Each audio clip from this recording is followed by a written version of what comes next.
À la base, c'était un court-métrage. Il y a des poubelles qui nous éclatent la gueule, là. Comment est venue l'idée un petit peu? Un jour où je me baladais dans Paris, il y avait beaucoup de vent ce jour-là, et du coup les déchets se faisaient emporter par le vent, voler dans tous les sens. Et tout, je me suis dit, c'est marrant, on dirait presque des fois qu'ils attaquent les gens. Les déchets attaquent les gens. On a trouvé ensemble l'idée au final de ça pourrait être un couple qui décide de se séparer quand tout attaque et ils vont tout faire pour se retrouver, pour se séparer. Et donc c'est ce qui nous a lancé pour le court-métrage. Et ça a évolué après pour le long, l'histoire. Est-ce que vous pourriez raconter un petit peu le parcours du court au long?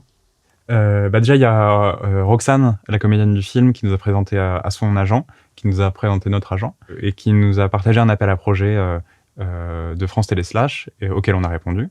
Dans le même temps, nous, on a rencontré des producteurs à qui, en fait, j'avais pitché un autre film. C'était un film en réalité virtuelle, un film qui s'est pas fait au final. C'était un court-métrage.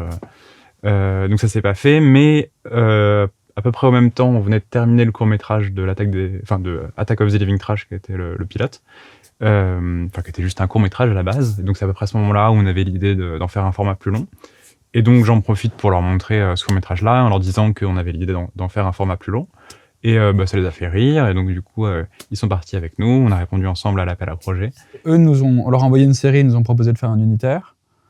On avait proposé 10 fois 10 minutes, et ils nous ont proposé de faire un film de 45 minutes, 1 heure, et le format, on était trop contents. En fait, ça convenait mieux à ce qu'on voulait faire, que ce soit un seul film, une seule grande course, enfin, c'était super. Et ensuite, voilà, effectivement, ils nous ont demandé d'abord un synopsis, puisqu'on réadaptait une série en un seul format, un synopsis, ensuite un séquencier, c'est-à-dire toute l'histoire comme un scénario, mais sans les dialogues, juste intérieur, jour, scène 1, scène 2, scène 3, avec tous les événements, mais sans dialogue, juste qui explique ce qui se passe. Comme ça, on a une idée tous ensemble claire de où on va. Et après ça, une V1, un scénario, une V1 avec les dialogues. Ouais, voilà. Après, il y a de la recherche de financement et différentes versions de scénarios. Quand est-ce qu'on est prêt à faire un long métrage? Déjà, c'est pas tout à fait un long métrage qu'on a fait, c'est un film de 45 minutes. Donc, on sait pas exactement, on peut pas exactement te répondre. Après, juste, faut se lancer. Enfin, quand on le sent, faut se lancer, quoi. Juste, j'imagine. Vas-y, t'as une réponse? Exactement ça, moi. Je reprends ta vidéo sur Spider-Man. It's a leap of faith. On n'est jamais prêt. Il faut juste se lancer. Bien joué. Il n'y a pas un certain nombre de festivals à faire ou avoir des retours de professionnels. Est-ce qu'il y a des facteurs extérieurs qui peuvent nous montrer quand même que c'est bon, qu'on peut y aller? Ou est-ce que j'ai regardé beaucoup de témoignages de gens sur Internet qui disaient moi, j'ai fait un premier film, c'était nul. Je veux dire, j'ai perdu 2 ans de ma vie et 50 000 euros. Et j'ai perdu des gens qui ont autoproduit leur long métrage, qui se sont lancés sur un long métrage en se disant de toute façon faut le faire un jour, faut se lancer. C'est vrai que ça vient mettre le curseur quand même de ok, donc faut se lancer à un moment. On se sentira jamais complètement prêt. Mais est-ce qu'il y a des facteurs extérieurs qui permettent de se faire confiance quand même, de se dire... Effectivement, comme tu dis, plutôt que de mettre 50 000 euros dans un long métrage, autant les mettre dans un court métrage. Enfin, faut déjà avoir beaucoup d'argent, quoi. En fait, ça coûte tellement cher de faire un long, et c'est tellement long, ça demande tellement d'efforts, que ça me paraît compliqué de faire un long en autoproduction. Enfin, ça se fait, hein, mais il y a des exceptions, etc. Mais c'est un pari hyper risqué, quoi. Donc je crois que c'est peut-être plus intéressant de concentrer ses efforts sur un cours, même déjà 2 minutes, 5 minutes, etc. et de le faire du mieux qu'on peut. Et puis petit à petit, comme ça, essayer d'augmenter en longueur. Ouais, je crois qu'il faut juste y aller petit à petit, augmenter la durée petit à petit.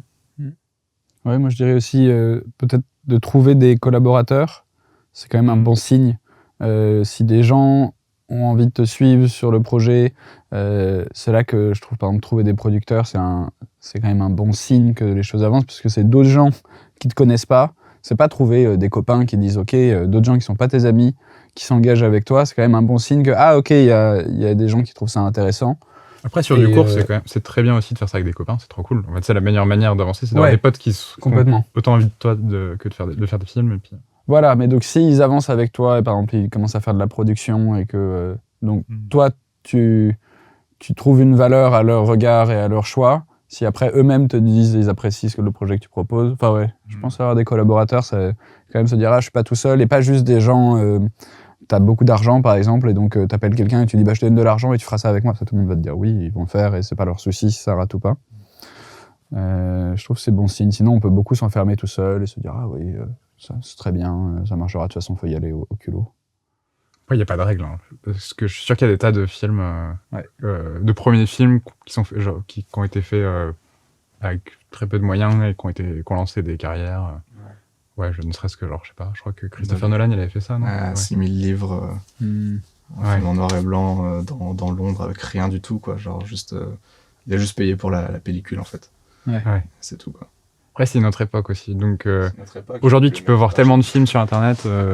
Et puis, le mec est un génie aussi. Ouais, enfin, je veux dire, il y a ça aussi, en vrai. C'est le truc de s'entourer de gens qui voient notre valeur sans qu'il y ait effectivement un biais de proximité, de relations proches, etc. Ou d'argent, comme tu disais. En fait, quelqu'un qui s'engage sur le projet avec, pas rien à gagner, mais quelqu'un qui s'engage sur le projet, parce qu'au bout d'un moment, des 20 ans, 25 ans, les gens, ils ont plus de temps pour rien. Enfin, tout le monde a trop de trucs. Donc, si les gens s'engagent avec toi et y accordent du temps, ça veut dire que il y a quelque chose d'intéressant à faire. Et après, du coup, pour faire Action, nous, avant, on a fait plein de courts-métrages, puis à chaque fois de plus en plus longs, pour le coup, etc. Voilà, ça s'est fait petit à petit, en fait. Quand vous avez fait le court-métrage de l'Attaque des déchets, est-ce que vous saviez que ça allait être un long ? Pas du tout. À la base, on y a vraiment pensé comme un court-métrage.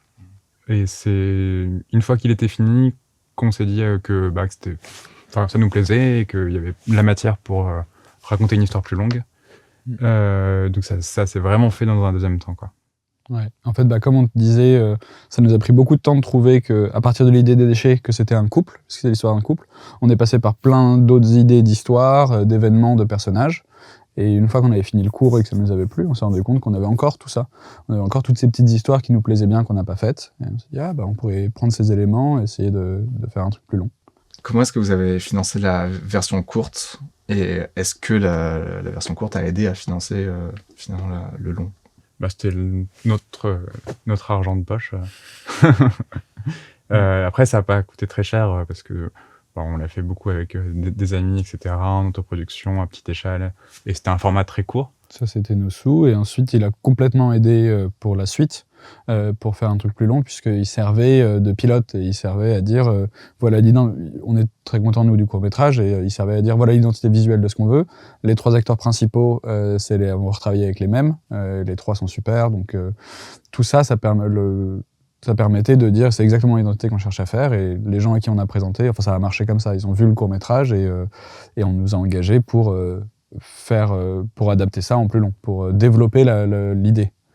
Donc ça a complètement servi pour le vendre. Après, j'ai déjà entendu dire que des fois, ça peut desservir. Des fois, en autoproduction, c'est pas facile d'avoir une qualité de production qui est suffisante pour convaincre et pour montrer ce que tu as vraiment en tête, quoi. Donc j'imagine que si on se lance là-dedans, faut être sûr d'être capable de faire en tout cas le plus proche possible de ce que tu as en tête pour pas que ça te desserve, quoi. Mais j'imagine encore une fois, il n'y a pas de règle. Hein. Vous avez porté combien de casquettes sur le tournage ? Donc, moi, j'étais le co-scénariste et réalisateur du film, mais c'est surtout Jean qui a eu beaucoup de casquettes, donc je te laisse les énumérer. Ça, c'était la blague récurrente que j'ai eu beaucoup de casquettes. En réalité, on fait un film à bas budget, donc tous les deux, on va porter toutes les casquettes qu'il faut porter pour que le film se fasse. Moi, à la longue, c'est devenu une blague, puisque j'étais directeur artistique, donc on a monté tout le film avec Mathieu, mais sur le plateau, c'était lui le réalisateur. Et à partir de là, j'étais celui qui allait prendre du recul et voir tous les endroits où on allait avoir besoin d'une main en plus. Parce qu'on est sur un film avec un premier film, avec un petit budget. Et donc, en fonction du moment où tu tournes à la tête, tu allais me retrouver en train d'aider les accessoiristes à jeter des déchets sur un camion. Tu retournes la tête et tu allais me voir de l'autre côté en discussion avec le directeur de production. Tu retournes la tête, j'ai été réalisateur équipe B. Tu tournes la tête, je suis script, en train de voir avec les acteurs, revoir des morceaux de texte qui vont changer. Donc j'ai pris énormément de casquettes pour qu'on arrive à faire marcher donc t'as fait du repérage aussi, on a fait le repérage fait ensemble. Ouais. On s'est investi à tous les niveaux de la production, parce que, encore une fois, premier projet qui se fait avec des moyens réduits, ça implique que tout le monde s'implique à 100%. Donc l'équipe, chacun avec leur rôle, en ont donné à 100%. Et nous, pour soutenir cet effort de tout le monde, on suit l'effort de tout le monde et on suit le travail de chacun, histoire d'accompagner, de soutenir. C'est comme ça qu'on se retrouve à porter beaucoup de casquettes. Il y a un moment où j'ai su que j'avais vraiment porté toutes les casquettes, quand le second assistant se tourne vers moi, me met le clap dans les mains et m'a dit genre « Prends ça 2 secondes s'il te plaît, là j'ai une urgence ». Et que je me suis retrouvé à faire le clap devant l'image. Je me suis dit « C'est bon, je les ai toutes faites ». Est-ce que vous avez des souvenirs un peu anodins que vous garderez toujours de ce tournage? Au bout de 2 ou 3 jours de tournage, les premiers jours, on était stressés parce que tout le monde se met en place. Et le 3e jour, on a un plan où on veut animer un cendrier fait à partir d'une canette, donc un petit truc tout plat en métal. Et on l'a planté dans une perceuse. Et on a relié la perceuse à une GoPro pour avoir un plan, en gros plan, il y a un cendrier qui tourne hyper vite et la caméra juste devant. Et c'est Mathieu qui tenait la caméra et qui doit foncer à travers le plateau vers les acteurs et tourner autour des acteurs pour filmer le plan d'une canette qui volerait partout et qui peut attaquer les gens. Et donc pour ce plan-là, il fallait vider entièrement le plateau puisque Mathieu allait courir partout et tourner autour et donc et laisser que les acteurs et Mathieu. Et on est tous, le reste de l'équipe part hors dehors du plateau, on regarde l'image, ce que Mathieu est en train de filmer. Et j'ai déjà vu Mathieu dans ce genre de contexte, et donc je préviens l'équipe dont le premier assistant réalisateur. Ça, c'est le moment où on perd Mathieu. Ça, c'est le moment où il joue et il s'amuse. Et ça va prendre beaucoup trop de temps et beaucoup plus que nécessaire parce qu'il est en train de s'amuser, donc il faudra juste faire attention à ça. Oui, t'as raison, on va faire attention parce qu'on n'a pas le temps de traîner, genre, de toute façon, je te rappelle. Je m'éclatais.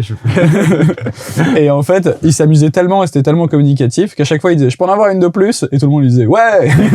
Et donc ça tournait, j'étais le seul à me dire « Mais j'ai prévenu, on est en train de perdre notre temps avec ce truc !» Et il le refaisait, c'était marrant. Et donc ça, c'était un moment un peu plus léger sur le tournage où je pense que tout le monde a senti que ok, on peut commencer à jouer sur ce plateau, on va commencer à s'amuser, alors qu'au début, on était tous stressés. Est-ce que vous avez une théorie sur la raison réelle du soulèvement des déchets? Ah non, moi je me suis fait le jeu de pas poser la question du tout, mais je t'écoute. Ah ouais? Ah ouais, moi j'ai décidé que j'allais jamais poser cette question. Non mais alors en tout cas, ça nous est paru assez vite évident, enfin on s'est posé la question peut-être à un moment donné, mais ça nous est paru évident que une fois qu'on allait essayer de l'expliquer, quoi qu'il arrive, ça allait, ça aurait été dommage, quoi. Finalement, c'est bien que chacun s'imagine, mais vas-y, toi, t'as des idées de ce que ça pourrait être? Ah non, s'il y a que moi qui joue. Si, mais c'est mieux parce qu'en fait, à partir du moment où je sais qu'il y en a pas vraiment. ah mince, j'ai déjà dit qu'il n'y en avait pas vraiment. Non, mais alors si, en fait, il y en a. Il y en a une et on la dira jamais. Mais en fait, tu sais quoi, on va la refaire. Comment est-ce qu'on peut l'approcher sans donner l'impression qu'on saurait mieux que quelqu'un, sans dire des choses évidentes que tout le monde sait déjà? D'avoir de l'ironie à différents niveaux, c'était un truc en tout cas qu'on affectionnait dans ce qu'on voulait écrire. C'était important pour nous de jamais avoir les personnages qui iraient donner la morale.